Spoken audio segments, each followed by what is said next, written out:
Kalit lang ni Agas ang akong mga luha. Unta mahunong na ug madunggan mo kay galisod na.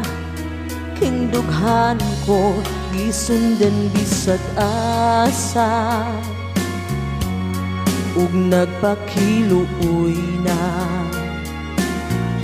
Apan gitalipdan mo ug nagpalayo, ikaw ang gisagit ning dughan ko. Grabe nga sa